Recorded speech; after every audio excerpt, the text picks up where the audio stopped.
উনি বলেন সামি'তু রাসূলুল্লাহ সাল্লাল্লাহু আলাইহি ওয়াসাল্লাম ইয়াকুল, আমি আল্লাহর হাবিবের জবান থেকে শুনেছি, আল্লাহ রাসূলকে আমি বলতে শুনেছি, আল্লাহ রাসূল সাল্লাল্লাহু আলাইহি ওয়াসাল্লাম বলেন, মা মিন আবদিন মুসলিমিন ইয়াকুলু সালাসা মাররাত হিনা ইউসবিহু ওয়া ইউমসি।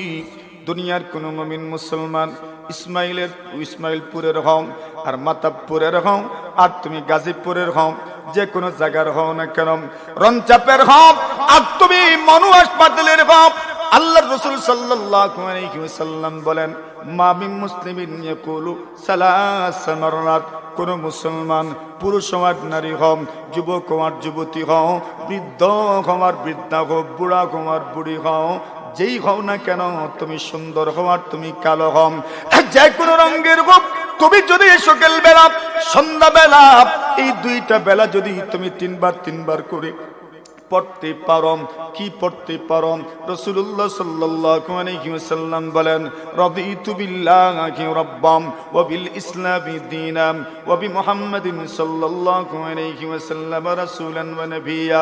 যাদের মুখস্থ আছে আমার সাথে পড়িয়েন, রাদিতু বিল্লাহি রাব্বাম ওয়া বিল ইসলামি দীনাম ওয়া বি মুহাম্মাদিন সাল্লাল্লাহু আলাইহি ওয়াসাল্লাম রাসূলান ওয়া নাবিয়্যা। মুখস্থ করতে কয় মিনিট লাগবে? কয় মিনিট লাগবে? কোন 5 মিনিট? 5 মিনিটই দিলাম, একদিন দিলাম, 2 দিন দিলাম, যতদিন পারো নিয়ে নাও। ইমাম সাহেবের কাছ থেকে শিখে নিয়ম। রাসূলুল্লাহ সাল্লাল্লাহু আলাইহি ওয়াসাল্লাম বলেন, মা মিন আবদিন মুসলিমিন ইয়াকুলু সালাসা মাররাত হিনা ইউসবিহু ওয়া ইউমসি। সকাল বেলা 3 বার, সন্ধ্যা বেলা 3 বার যদি পড়তে পারে, রাদিতু বিল্লাহি রাব্বাম ওয়া বিল ইসলামি দীনাম ওয়া বি মুহাম্মাদিন সাল্লাল্লাহু আলাইহি ওয়াসাল্লাম রাসূলান ওয়া নাবিয়্যা। ওই কথাটার অর্থটা তো আগে বুঝেন। আল্লাহ রাসূল সাল্লাল্লাহু আলাইহি ওয়াসাল্লাম বলেন, কেউ যদি পড়তে পারে রাদিতু বিল্লাহি রাব্বাম, আমি আমার আল্লাহকে রব হিসেবে পেয়ে সন্তুষ্ট হয়ে গেলাম, ওয়া বিল ইসলামি দীনাম, ইসলামকে আমি ধর্ম হিসেবে পেয়ে সন্তুষ্ট হয়ে গেলাম, ওয়া বি মুহাম্মাদিন সাল্লাল্লাহু আলাইহি ওয়াসাল্লাম রাসূলান ওয়া নাবিয়্যা। মুহাম্মদ সাল্লাল্লাহু আলাইহি ওয়াসাল্লামকে রাসূল এবং নবী হিসেবে পেয়ে আমি সন্তুষ্ট হয়ে গেলাম। আল্লাহর পয়গম্বর বলেন, কেউ যদি সকাল বেলা 3 বার পড়তে পারেন, সন্ধ্যা বেলা 3 বার পড়তে পারেন, আল্লাহর হাবিব বলেন, ইল্লা কানা হাক্কান আলাল্লাহ আইয়ুরদিয়াহু ইয়াউমাল কিয়ামাহ। আল্লাহ রাসূল বলেন, যদি কেউ সকাল বেলা 3 বার, সন্ধ্যা বেলা 3 বার পড়তে পারেন, আল্লাহ রাসূল বলেন, তুমি কিয়ামতের ময়দানে আল্লাহর সামনে হাজির হইবা।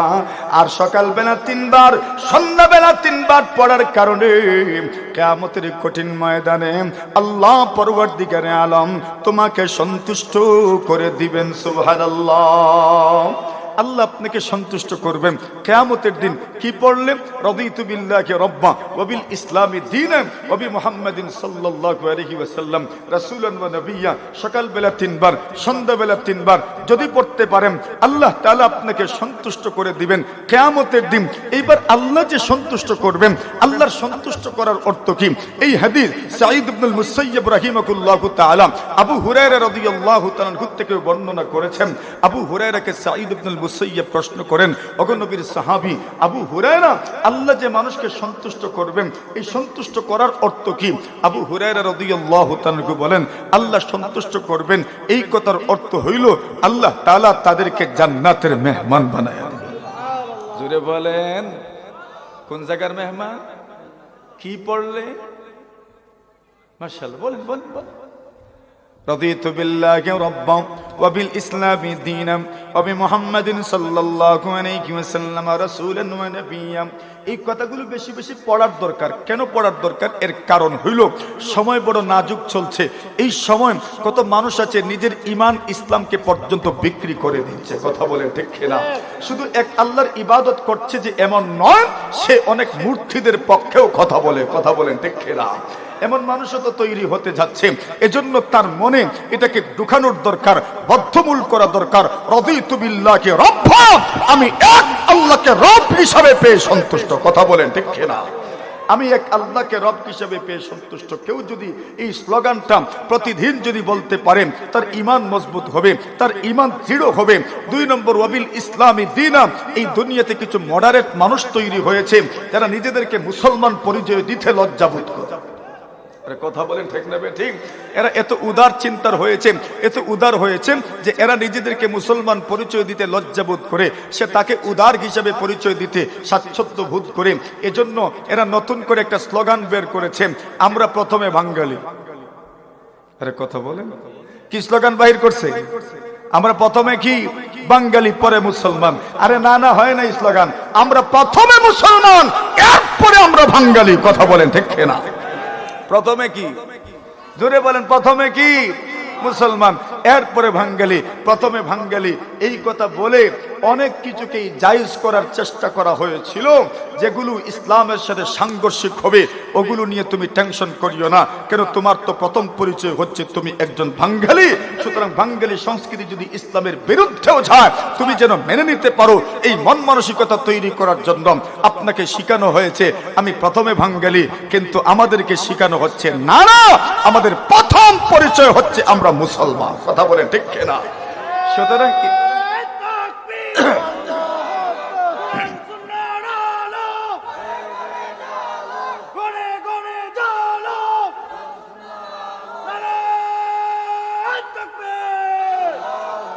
বলেন আমরা প্রথমে মুসলমান। এখন দেখেন, আমি যে জিকিরটা বললাম, এই জিকিরের মধ্যে আপনার ইসলামের উপর সন্তুষ্টি এটা প্রকাশ পাবে যখন আপনি বলবেন ওয়াবিল ইসলামি দীনা, আমি ইসলামকে ধর্ম হিসেবে পেয়ে সন্তুষ্ট হইলাম। এখন আপনি যত এটা বলবেন, যত অর্থ অনুভব করবেন, উপলব্ধি করবেন, দিলে দিলে এটার একটা উপলব্ধি আসবে আপনার দিলে, তখন আপনার দিলে ঈমান মজবুত হবে, ঈমান সুদৃঢ় হবে। আর ঈমান যদি কোনো মানুষের দিলে মজবুত হয়ে যায়, সুবহানাল্লাহি ওয়া বিহামদিহি সুবহানাল্লাহিল আযীম, পুরো দুনিয়া ছাড়তে রাজি, এরপরও ঈমানের পথ ছাড়তে রাজি হবে না। ঠিক না? আরে পুরো দুনিয়ার বন্ধুত্ব যা কিছু আছে সব বন্ধুত্ব রাখবেন, আপনার বন্ধুত্ব কোন কষ্টি পাথরে আপনি মাপবেন? আপনি কষ্টি পাথর রাখতে হবে ঈমান। আপনার ঈমানের সাথে সাংঘর্ষিক যা কিছু আছে সব কিছুকে তালাক দিবেন, সব কিছুকে ত্যাগ করবেন। কোন কোন কারণে আপনার ঈমান ভঙ্গ হয়, কোন কোন কারণে আপনার ঈমান চলে যায়, ওই কথাগুলো আপনাকে শিখতে হবে, জানতে হবে। এজন্য আমাদেরকে ট্রেনিং দেওয়া হচ্ছে, আমাদেরকে প্রশিক্ষণ দেওয়া হচ্ছে।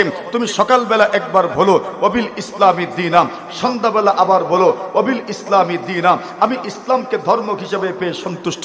মুসলমান হওয়ার কারণে আমার মধ্যে কোনো হীনমন্যতা কাজ করছে না, মুসলমান হওয়ার কারণে আমার মধ্যে কোনো সংকুচতা কাজ করছে না, মুসলমান হওয়ার কারণে আমি মনে মনে মনক্ষুণ্ণ হই নাই, বরং মুসলমান হওয়ার কারণে আমি গর্বিত, আমি গর্ববোধ করি। কথা বলেন ঠিক না? এই তাসবির সারাংশ এটা, ওয়াবিল ইসলামি দীনা। সময় এসেছে, এমন একটা সময় মানুষ নিজেদেরকে মুক্ত চিন্তার ধারক বাহক প্রমাণ করার জন্য নিজেদেরকে মুসলমান পরিচয় দেয় না। সে বলে আমি প্রথমে একজন মানুষ, আমি প্রথমে একজন মানুষ, আমি মানুষের অধিকার নিশ্চিত করব। এই কথা আপনার মুখে মানায় না।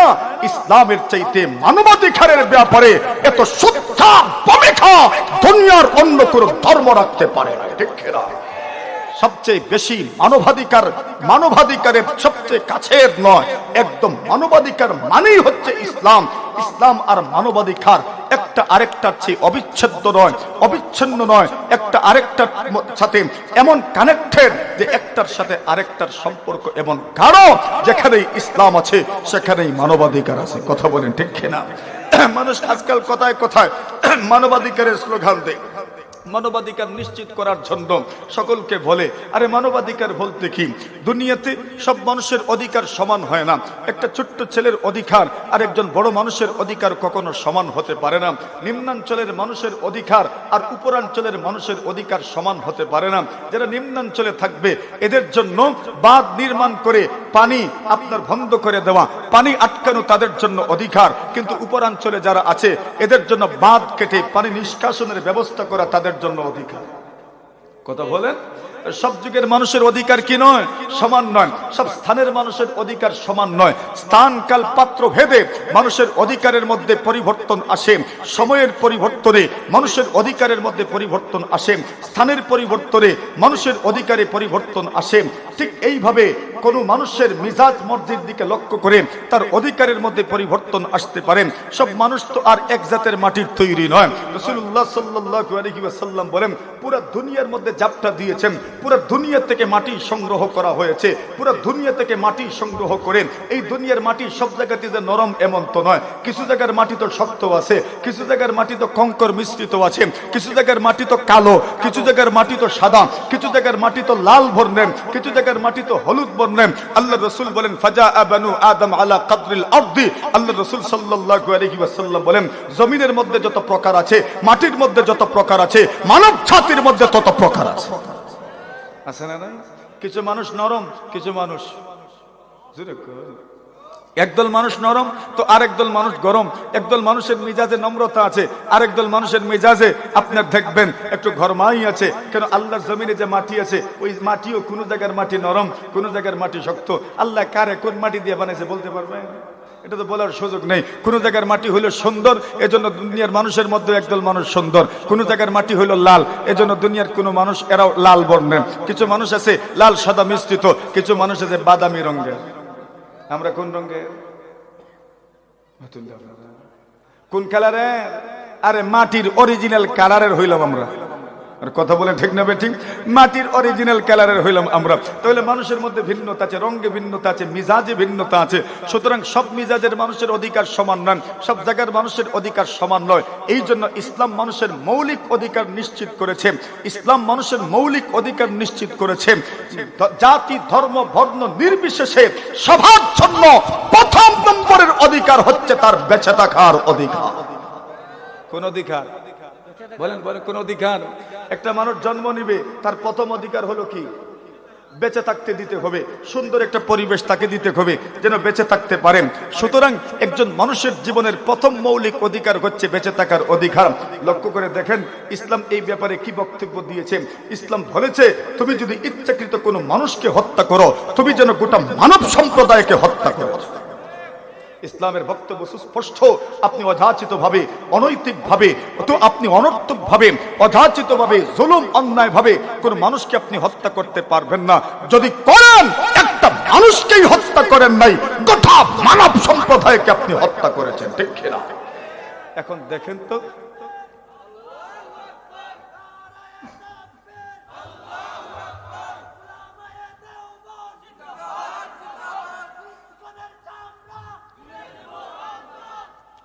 একজন মানুষকে হত্যা করা মানে গোটা মানব সম্প্রদায়কে হত্যা করা। কথাটা খুব ভালো করে মনে রাখেন, এটা মানুষের মৌলিক মানবাধিকার। মানুষের অধিকারের মৌলিক অধিকার হচ্ছে তার বেঁচে থাকার অধিকার। এখন বলেন, পুরা দুনিয়াতে, বর্তমান দুনিয়াতে সবচেয়ে বেশি নির্যাতিত কারা? আর আসতে কোন মারছে কারা? ইহুদি খ্রিস্টানরা মারছে। ফিলিস্তিনে ইহুদিরা মুসলমানদেরকে মারছে, ছোট্ট শিশুকেও হত্যা করছে, হাসপাতালের অসুস্থ মানুষকেও হত্যা করছে, বৃদ্ধকেও হত্যা করছে, নারীকেও হত্যা করছে। রাসূলুল্লাহ সাল্লাল্লাহু আলাইহি ওয়াসাল্লামের নির্দেশনা তো এই ব্যাপারে অত্যন্ত সুস্পষ্ট।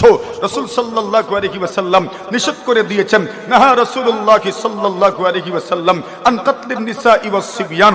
আল্লাহ রাসূল বলছেন, যুদ্ধের ময়দানে পর্যন্ত মহিলাদেরকে হত্যা করবা না, শিশুদেরকে হত্যা করবা না। তাহলে একটা শিশু তার বেঁচে থাকার অধিকার, এটা তার মৌলিক অধিকার, এটাই তার প্রথম মানব অধিকার। কিন্তু বর্তমান দুনিয়াতে ফিলিস্তিন থেকে শুরু করে পুরা বিশ্বব্যাপী ইহুদি খ্রিস্টানদের মাধ্যমে পরিচালিত যত হত্যা যজ্ঞ পরিচালিত হচ্ছে, সেই হত্যাকাণ্ডে শিশুরা এরা মারা যাচ্ছে, শিশুদেরকে হত্যা করা হচ্ছে। পুরা দুনিয়া ব্যাপী মানবাধিকার লঙ্ঘন করছে ইহুদি আর খ্রিস্টানরা, কিন্তু মানবাধিকার কর্মীদের কোন বক্তব্য এই ব্যাপারে শোনা যায় না। অত্যন্ত সুস্পষ্ট একটা কথা, পুরা দুনিয়াতে যত মানবাধিকার কর্মী আছে সব কয়টা হচ্ছে ইহুদি আর খ্রিস্টানদের চরম পর্যায়ের দালাল।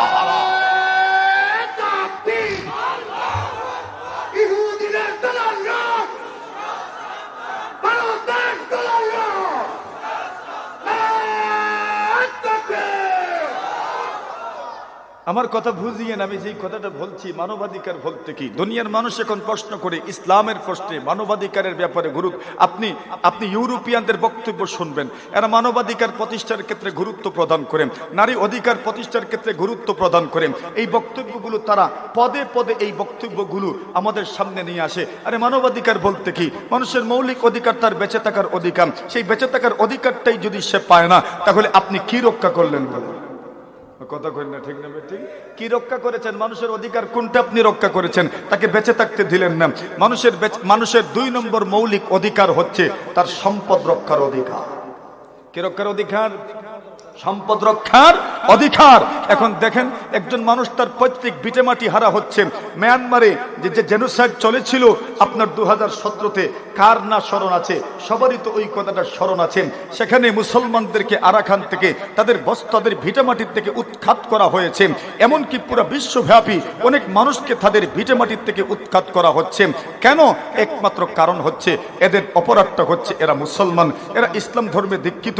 তাহলে আমরা দেখতে পাই এই দুনিয়াতে মুসলমানদেরকে প্রত্যেক ভিটেমাটি হারা করছে যারা, এরাও হচ্ছে ইহুদি এবং খ্রিস্টানেরা। কথা বলেন ঠিক না? এরাও তো ইহুদি খ্রিস্টানেরা। তাহলে মানুষের 2 নম্বর মৌলিক অধিকার, যেই অধিকারটা হচ্ছে তার সম্পদ রক্ষার অধিকার, সেই অধিকারটাও ভুলুণ্ঠিত হচ্ছে, খর্বিত হচ্ছে ইহুদি আর খ্রিস্টানদের কারণে। কথা বলেন ঠিক না?